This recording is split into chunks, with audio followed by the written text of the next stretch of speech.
Ya, tentang perceraian ya tema kita. Nah, ketika Anda membahas tentang perceraian, Anda tidak akan terluput dari perjanjian lama dan perjanjian baru. Namun sekali lagi, saya akan membahasnya secara letterlek, ya, tertulis. Saya nggak urusan dengan ada bumbu-bumbu di dalamnya, pokoknya yang tertulis seperti itu. Ya, tapi nanti kita akan membuat satu eksegesa dari situ. Bukan, saya tidak suka dengan menambahkan asumsi-asumsi, saya lebih suka dengan eksegesa. Nah, kalau Anda pernah dengar pengajarannya Pak Rubin Adi dari GBI dan Pak Edileo, ada beberapa yang saya tidak setuju. Cuman saya lebih, mereka hampir sama pengajarannya ya, tetapi saya lebih cenderung setuju dengan apa yang diajarkan oleh Edileo. Jadi waktu saya menonton videonya Edileo, itu waktu itu kasusnya waktu Ahok itu cerai gitu ya. Mereka semua membuat suatu pernyataan yang melegalkan itu grupnya Reform, ya bahkan di endorse. Yang siapa yang menghina Ahok akan melawan saya. Intinya begitulah intinya dari endorsementnya itu. Saya cukup kaget ya. Ya saya terus terang memang sejak itu memang saya kurang respect gitu ya dengan orang-orang Reform ini karena dengan pemaklumannya seperti itu. Karena sebagai seorang hamba Tuhan, ketika tidak di publik dia nggak boleh membuat suatu pemakluman kepada satu pribadi personal. Dia bisa memahami, dia bisa sebagai seorang gembala dia bisa menerima. Tetapi ketika dia berada di suatu publik, dia harus bilang yang tidak boleh, yang boleh adalah boleh. Namun kalau memang menurut paham Reform bahwa itu diizinkan karena perceraian, maka saya akan berkata, saya nggak respect dengan keputusan itu. Karena itulah inti dari hubungan Kristus dengan jemaatnya. Coba kita buka dulu di dalam Efesus 5 ayat 32 ya. Kita lihat, rahasia ini besar, tetapi yang aku maksudkan ialah hubungan Kristus dan jemaat. Ya. Nah, tentang pernikahan ini adalah ide dari Tuhan. Dari awal ketika Tuhan menciptakan Adam dan Hawa, satu pasang, ya, satu laki-laki, satu perempuan, itu adalah ide dari Tuhan. Adam sendiri nggak punya ide buat menikah. Beranak cucu itu ide dari Tuhan. Bahkan bukan hanya ide, itu adalah perintah. Itulah amanah. Sama seperti Matius 28 ayat 19, maka Kejadian 1 ayat 28 itu adalah sebuah amanah. Ya, adalah sebuah amanat agung. Beranak cucu itu amanat agung.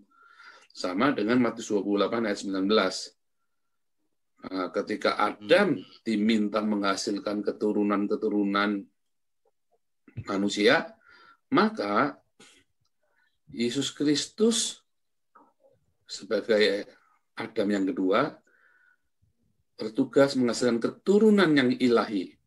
Kalau Adam menghasilkan keturunan manusia, keturunan dari daging, dari sarks, maka Yesus Kristus bertugas menghasilkan keturunan ilahi. Dia adalah benih ilahi. Yesus itu adalah benih ilahi yang pertama. Dan menghasilkan 12 muridnya. 12 muridnya mati satu, ya, tetapi yang sisanya dia menghasilkan benih-benih ilahi dan jadilah kita orang-orang percaya. Gitu ya. Itulah benih ilahi.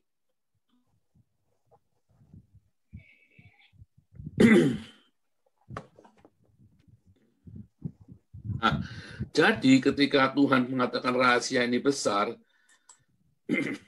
Paulus berkata dengan Roh Kudus ya, karena kita tahu ini adalah ilham Roh Kudus. Rahasia ini besar, tetapi aku masukkan ialah hubungan Kristus dan jemaat. Yesus itu juga mengumpamakan kerajaan Allah itu sebagai pernikahan. Bahkan di dalam Wahyu nanti ada pernikahan anak domba. Bukan Yesus dengan Maria Magdalena ya. Itu sangat bodoh sekali tuh orang-orang yang berpikir bahwa Yesus dalam Wahyu itu menikah dengan Maria Magdalena. Bodoh banget ya. Karena itu adalah cerita tentang gerejanya. Yerusalem turun ya. Yerusalem itu turun seperti mempelai, dia bilang begitu. Nah, kitalah Yerusalem, kitalah bait Allah. Sama ya. Nah, itu yang seringkali orang menyalahartikan orang di luar Kristen. Tetapi kita lagi cerita orang Kristen, kita tahu bahwa yang pernikahan yang dimaksud di dalam Wahyu adalah sebuah pernikahan anak domba antara Kristus dengan jemaatnya. Nah, itu kita mesti memahami terlebih dahulu.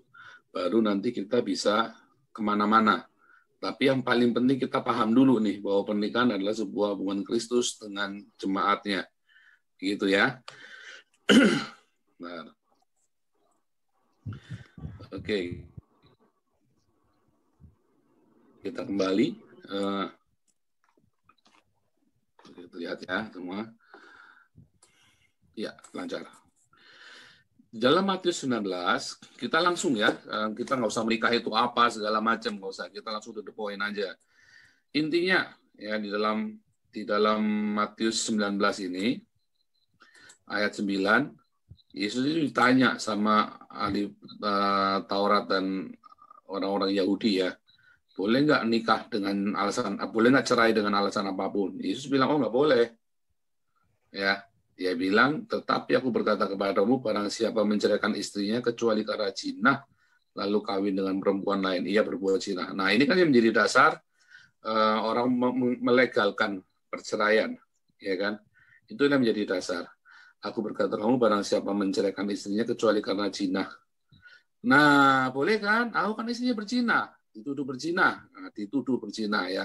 Nggak pernah nangkep basah ya, nggak pernah lagi berdua lagi telanjang bareng-bareng, tangkep basah itu nggak pernah. Ya, atau sahabat Tuhan. Ya, kita lagi cerita tentang perzinahan intinya begitu. Entah itu terbukti atau tidak terbukti, tapi bolehkah menikah karena zina? Pertanyaannya kan itu kan. Coba kita kasih tanda ya. Inilah yang jadi masalah. Bolehkah bercerai karena zina? Nah, ini kan yang jadi masalah kan ini.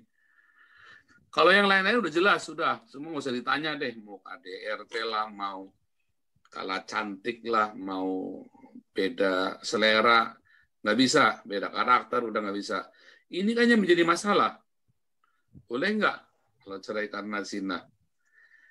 Itu satu-satunya yang menjadi penghalang perceraian menurut orang Kristen pada umumnya. Ya, kalau menurut saya nggak boleh. Ya, zina dalam kepala Anda dengan zina dalam kepala saya berbeda soalnya. Jadi nggak boleh bercerai karena zina. Nah, maka kita harus menjelaskan apakah zina yang dimaksud di sini. Karena berkali-kali orang bilang berzina, tetapi berzina seperti apa?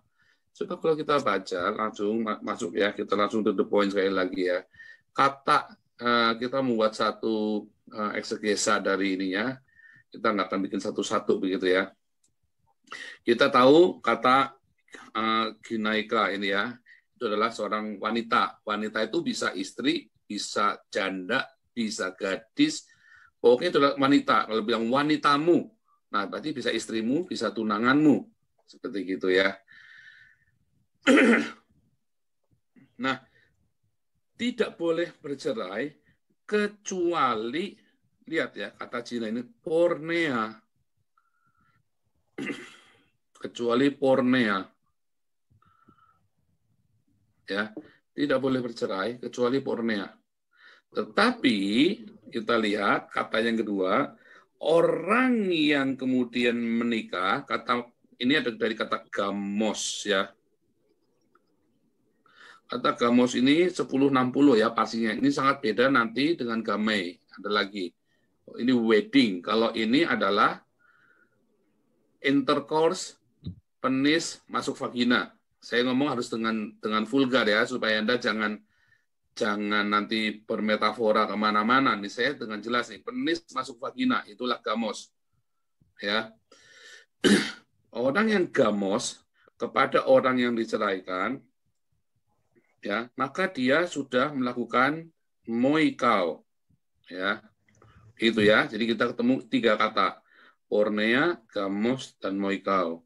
Nah, kata pornea ini yang kita terjemahkan kata jinah, ya, jinah. Benarkah penerjemahan itu? Ternyata kata jinah akan kita moikau, akan kita temui, ya, kata jinah itu ada lagi kata cabul. Nah,